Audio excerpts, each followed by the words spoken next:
हरे कृष्ण। भगवत गीता यथारूप, पहला अध्याय, तीसरा श्लोक। पश्य एतां पाण्डुपुत्राणाम् आचार्य महतीं च मुम व्यूढां द्रुपदपुत्रेण तव शिष्येण धीमता। श्रील प्रभुपाद ने इसका बड़ा सरल हिंदी में अर्थ दिया है। पहला अध्याय, तीसरा श्लोक। हे आचार्य, पांडु पुत्रों की विशाल सेना को देखें, जिसके आपके बुद्धिमान शिष्य द्रुपद के पुत्र ने इतने कौशल से व्यवस्थित किया है।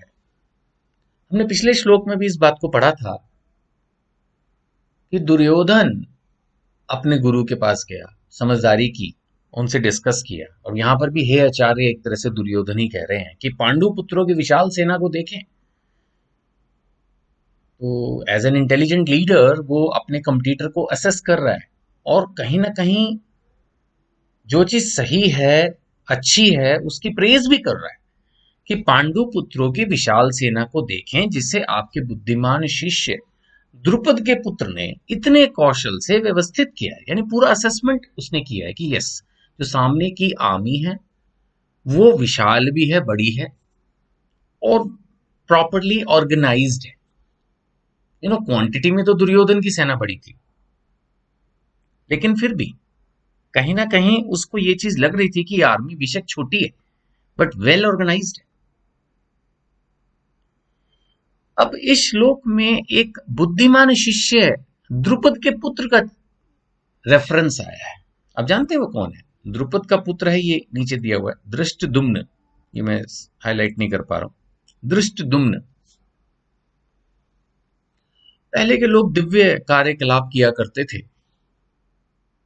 तो बेसिकली जो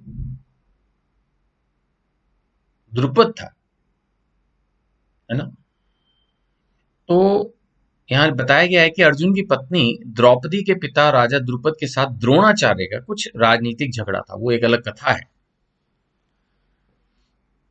तो यहाँ पर जो द्रुपद के पुत्र हैं वो हैं धृष्टद्युम्न, अग्नि से उत्पन्न हुए हैं, और उनका एम ही है द्रोणाचार्य को किल करना। ये बात द्रोणाचार्य को भी पता है।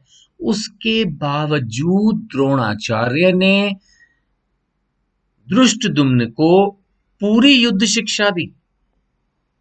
सोचिए, अगर हमें पता हो कि सामने वाला व्यक्ति हमारे बारे में खराब बात करता है तो ही हम उससे बात नहीं करना चाहते, और उसने अगर हम पे कभी प्रहार किया हो, हमारा कोई नुकसान करने की इच्छा रखता हो, अभी नुकसान की नहीं, तो भी हम उससे नहीं मिलना चाहेंगे। और यहाँ द्रोणाचार्य धृष्टद्युम्न को पूरी युद्ध शिक्षा दे रहे हैं, ये अच्छी तरह से जानते हुए कि यही धृष्टद्युम्न एक दिन उनकी मृत्यु का कारण बनेगा। सोचिए कितना विशाल हृदय है उस गुरु का। और उस द्रुपद के बारे में भी सोचिए, कितना फेथ था लोगों का पहले एक दूसरे पर।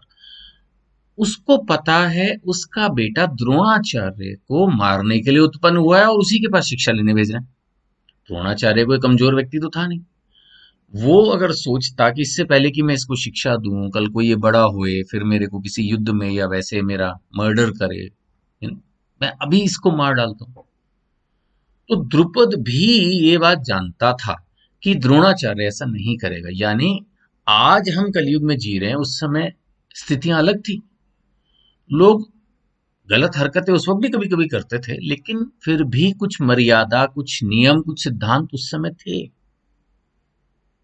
हम अगर अपने जीवन में कुछ नियम, कुछ सिद्धांत, कुछ विशाल हृदय अगर लेकर चलें तो कुछ बन सकते हैं। संकुचित सोच को छोड़ना होगा।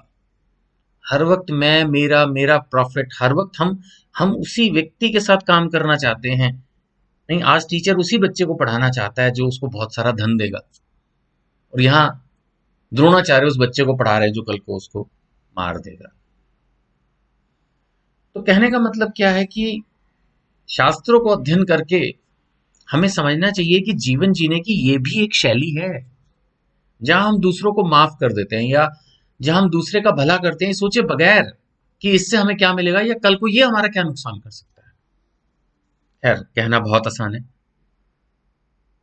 हर कोई, अगर मैं अभी तो मैं ऑडियो लेक्चर एक तरह से रिकॉर्ड कर रहा हूँ वीडियो की फॉर्म में, लेकिन अगर मैं सामने बैठा हूँ तो बहुत लोग इस पर ऑब्जेक्शन करेंगे और कहेंगे सर प्रैक्टिकल नहीं है ये चीज, आपकी suggestions. I know Bhagavad Gita की बहुत सारी बातें जब तक गहराई से ना समझी जाए, जब तक उन पर इंट्रोस्पेक्ट ना किया जाए, तब तक वो थियोरेटिकली लगती हैं। लगता है ये जीवन में उतारी ही नहीं जा सकती, तो बहुत मुश्किल है, फंस जाएंगे इसमें तो हम, या ये तो संभव ही नहीं है।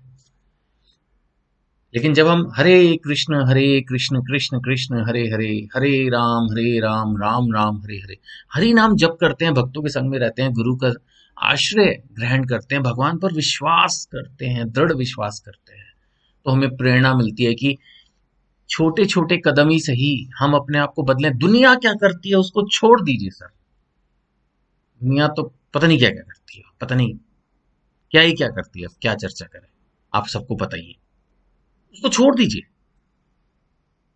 आप देखिए कि आप क्या कर सकते हैं समाज के लिए, भक्तों के लिए।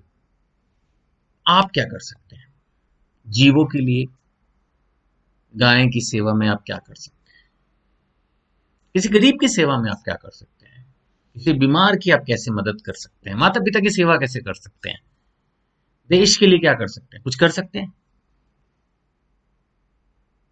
द्रोणाचार्य देखिए कितना महान काम किया, ऐसे बच्चे को भी पढ़ा दिया।